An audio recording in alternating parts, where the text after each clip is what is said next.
Magandang umaga. Simula po ngayong araw, may mabibili ng 29 pesos kada kilong bigas sa 10 Kadiwa stores sa Metro Manila at Bulacan. May unang balita live si James Agustin. James, mahaba naman pila.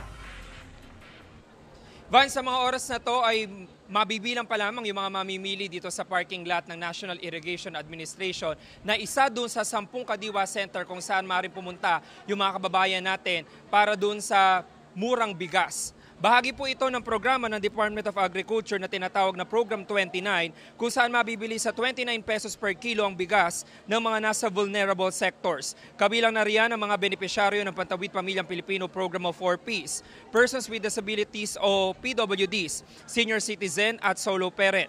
Nasa 100 sako o katumbas ng 5,000 kilo ng bigas ang ibebenta ngayong araw dito sa NIA.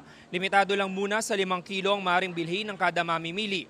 Kailangan din magpakita ng identification card o ID ng mga bibili. Kalaunan, magkakaroon ng booklet ang kada mamimili para sa monitoring ng DA.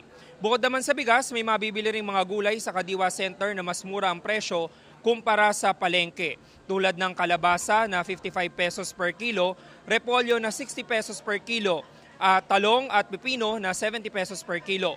Ang ampalaya at labanos ay 100 pesos per kilo, habang ang sitaw ay 20 pesos ang kada tali. Mayroon din mga prutas tulad ng papaya na 45 pesos per kilo at guyabano na 90 pesos per kilo. Ang mangga ay 120 pesos per kilo, ganun din ang presyo ng kada kilo ng avocado. Ivan, ngayon wala pa nga tayong pila na nakikita dito at nasa 100 sako. Hanggang maubos po yan ay maaaring bumili mga kababayan natin, pero limitado nga lang kada mamimili sa 5 kilo yung ibibigay dito ng mga nagbebenta. At bukod naman sa mga nabanggit natin, meron din dito ako nakita na mabibili sila na dry goods at meron din ditong itlog na mas mura yung presyo kumpara nga sa palengke. Yan ang unang balita mula rito sa Quezon City. Ako po si James Agustin para sa GMA Integrated News. Kapuso, para laging una ka sa mga balita, bisitahin at mag-subscribe sa GMA Integrated News sa YouTube. Sa mga kapuso abroad, samahan nyo kami sa GMA Pinoy TV at sa www.gmanews.tv.